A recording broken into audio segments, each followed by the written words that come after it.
All right, guys, video 2, first amateur video was right? Second one, as you're seeing, a little more detail on the bumper itself, the one that has been to hell and back. Really beat up. As I didn't really describe, whenever you're purchasing these parts overseas, I mean, it's on you. You purchase these things, they may not show the most photos, and when you really got into it, this bumper was just really beat up. Had already been repaired before, poorly. This vehicle that it was probably on, who knows, maybe it was a circuit car or whatever, but regardless, just really beat up, really needs some love. That's the main reason why I decided to go with this particular one, because I knew I was going to be chopping up the headlight area anyway. So I didn't want to, I had that red one, right, for sale. I did not want to destroy that one, given it was such good condition. As I'm going through, each one of these videos is showing the condition. Showing this one is actually after I'm performing some repairs on it, and really just testing the curing process and how strong this is going to come out. It was really just a trial and error. Am I throwing too many layers? Am I not throwing enough?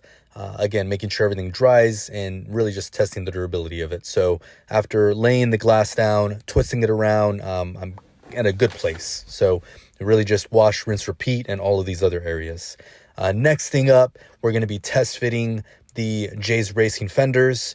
I've removed the side skirts on here as well. And the good thing, like I mentioned before, just Honda's really easy to disassemble. So whenever I'm messing with the headlight, just easy bolts on the top. There's always one pesky one at the very bottom that's mounted to this bracket here.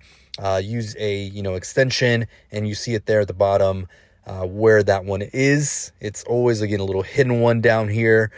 So once that's off, again, it comes off as a whole assembly in the area on the radiator support. It's that little guy right there. So now to remove the side skirts, really easy. Once you remove a few screws on the front and back of it, again, the way that these are designed, it's got some clips on the very bottom. Remove those.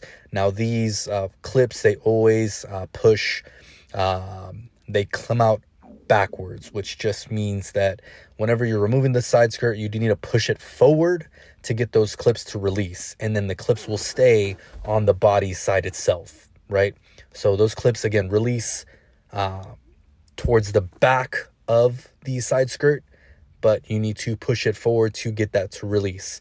I don't know, I like retaining things, I like saving things. I don't like buying extra stuff if I don't have to, unless I want to restore that, or whatever the case may be. But and then again, these guys just twist a little bit and then they pop right out.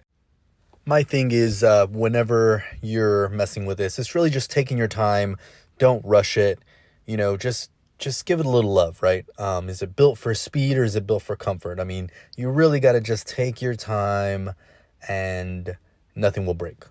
So next thing, I got some J's Racing fenders. Don't have the best rep for fitment online.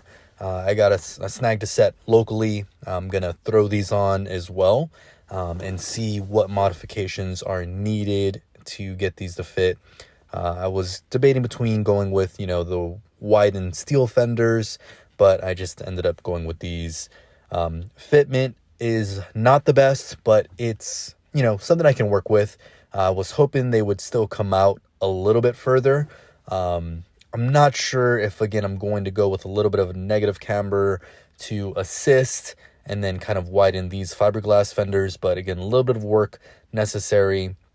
I do have a spacer at the very bottom mount point, and the fender to door is still off.